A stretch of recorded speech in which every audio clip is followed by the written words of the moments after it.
Hola, ¿qué tal? Soy Iván Carrillo y esto es Reporte Climático, periodismo de soluciones para un mundo en constante cambio. Semanalmente aquí convergen las voces de especialistas latinoamericanos que nos ayudan a reflexionar sobre los temas ambientales que nos competen a todos, como la protección de los ecosistemas, el uso sostenible de los recursos y, por supuesto, la alteración del clima. Cada día, más de 150 especies de seres vivos desaparecen para siempre de la faz de la Tierra. ¿Cuáles son las causas de esta pérdida? ¿Cómo se relaciona con el cambio climático y qué puede hacer la ciudadanía para evitarla?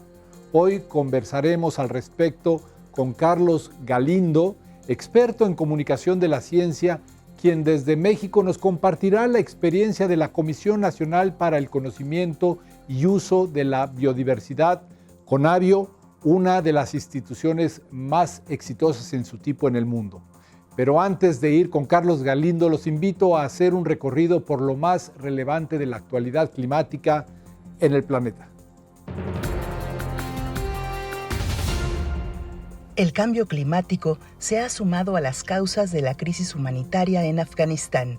El país carece de sistemas de riego y su agricultura depende totalmente de la lluvia y del agua que escurre de las montañas.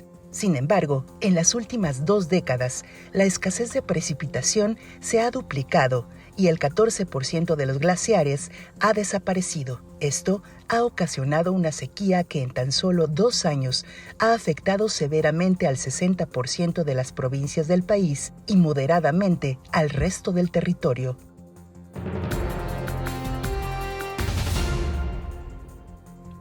La pandemia por COVID-19 inesperadamente reveló a la humanidad una nueva forma de ayudar a frenar el cambio climático. ¿Cómo? Eliminando los congresos presenciales.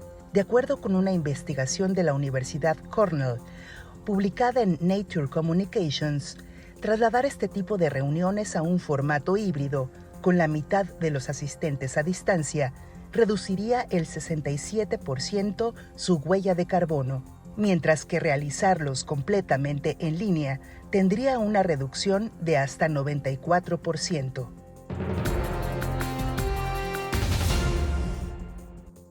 Durante las últimas 3 décadas, gran parte de lo que hemos aprendido sobre el clima cambiante de nuestro planeta se basa en observaciones hechas desde el espacio. Por ello, la NASA diseñará en 2022 un nuevo conjunto de misiones centradas en la Tierra que ayuden a orientar los esfuerzos relacionados con la crisis climática, la mitigación de desastres, la lucha contra los incendios forestales y la mejora de los procesos agrícolas en tiempo real. De acuerdo con información difundida por la propia agencia espacial, el proyecto se llama Observatorio del Sistema Terrestre y funcionará a través de diversos satélites que se coordinarán con el fin de obtener una visión completa y en tercera dimensión del planeta, desde la corteza terrestre hasta la atmósfera. La crisis climática es un fenómeno muy tangible. Se nota y se siente en los veranos cada vez más largos, en los incendios forestales cada vez más frecuentes o en los huracanes cada vez más intensos. Pero hay otro problema que, si bien no es tan visible, es igual de grave y se entreteje con los cambios en el clima global. Hablamos de la pérdida de la biodiversidad, que hoy por hoy se manifiesta en forma de enorme extinción. La sexta extinción que actualmente estamos escuchando se refiere a la pérdida masiva de especies, que es similar a las 5 pérdidas anteriores que ha habido en la historia de la vida en el planeta. Los eventos a los que se refiere Carlos Galindo son los siguientes: la extinción masiva de hace 440 millones de años, cuando una glaciación terminó con el 85% de los organismos. La desaparición 370 millones de años atrás de 3/4 partes de la vida, detonada probablemente por un intenso vulcanismo. La mayor extinción jamás conocida, en la que solo sobrevivió el 4% de las especies oceánicas hace 250 millones de años. La denominada Gran Muerte, que golpeó al 80% de la biodiversidad en mar y tierra hace 250 millones de años. La extinción masiva más famosa de todas, que acelerada por el impacto de un asteroide acabó 65 millones de años atrás con el 76% de las especies del mundo, incluidos los dinosaurios. Esas 5 extinciones masivas, pues que conocemos en los libros de texto, que son los casos que han sucedido a través de las eras geológicas, tienen todas una relación con fenómenos naturales y particularmente con cambios climáticos, ¿no? Eso es lo interesante, que tienen esa catástrofes geológicas, meteoritos, pero también cambios climáticos. Estos 5 sucesos tienen una segunda característica en común que nos explica Carlos Galindo. Después de las primeras 5 extinciones, la vida se ha diversificado de una manera impresionante. Estamos en el periodo del planeta con más diversidad de especies. Y cada extinción pues da lugar a nuevas oportunidades, a nuevos nichos y a una diversificación de especies. Sin embargo, algo muy distinto está ocurriendo con la 6ª extinción masiva. Hemos ido perdiendo en el registro histórico ya de los últimos 500 años, una gran cantidad de especies se han extinguido y todas, sin lugar a dudas, han sido a causa de nuestras actividades, algunas por sobreexplotación, por contaminación, porque destruimos su hábitat, porque introducimos especies de otros lugares y hay competencia, depredación, parasitismo. Todas estas actividades humanas son las que están amenazando o extinguiendo a las especies. Como resultado, más del 75% de las áreas terrestres del planeta ha sido alterado severamente por la humanidad y la cifra en el caso de los mares alcanza el 66%. Tenemos en México pues ya identificadas alrededor de 2.500 especies, aproximadamente un poquito más, enlistadas en una lista roja, ¿no? En nuestra norma oficial 059 de especies en riesgo. Y esa lista nos dice cuáles son las especies pues, que están en situación más precaria y en las cuales tenemos que poner mucha atención para poder mantenerlas o restaurarlas, ¿no? Pero, ¿es realmente posible liberar a las especies de las garras de la extinción? Una de las cosas interesantes es que la naturaleza es muy resiliente. Si tú le das oportunidad, las poblaciones pueden recuperarse, ¿no?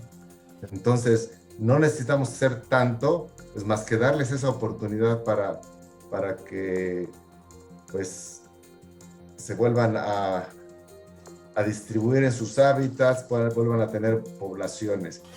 Esto demanda voluntad política, compromiso por parte de los científicos y también participación de la ciudadanía.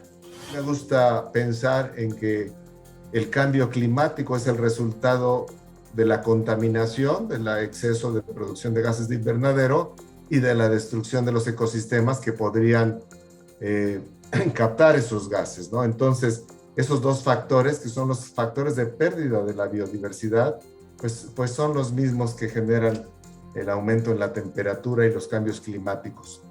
Esto no es responsabilidad del gobierno, de las instituciones académicas, de las organizaciones de la sociedad civil. Esto es responsabilidad de todos. Todos tenemos a una especie en riesgo cerca de nosotros. Dicha concientización es precisamente lo que promueve la Conavio en el caso mexicano. Tratamos de que la gente conozca cuál es el impacto de sus acciones diarias. No decirles, allá hay un cambio climático, las especies se están extinguiendo, porque yo te puedo decir, yo no voy a cazar jaguares a Campeche, tampoco corto árboles en Oaxaca, entonces digo, ¿yo qué tengo que ver? Yo soy un urbanita que me porto bien. Y sin embargo, todos los días me alimento, todos los días desperdicio agua. Al alimentarme con cultivos que se generan con insecticidas y con fertilizantes, comida lo que llamamos no orgánica, estoy teniendo un impacto todos los días. La clave de la labor de instituciones como la Conavio es el conocimiento. Veamos por qué. Para que la sociedad valore la naturaleza, que es algo que hemos perdido esa valoración por falta de contacto, básicamente. Crecemos en centros urbanos en donde hay poca naturaleza y pensamos que todo viene ya del supermercado. Es muy poco esa relación que tenemos, y entonces consideramos que para valorar algo, para quererlo, para conservarlo, necesita uno conocerlo. Todos ahora escuchamos que México es un país megadiverso, pero para llegar a decir esas palabras se han requerido cientos de años. O sea, ¿cómo sabes tú cuántas especies hay en un país? ¿Cómo sabes tú cuántas de esas son endémicas? Porque el término megadiverso tiene como el criterio principal que ese país tenga más de 5,000 especies de plantas endémicas.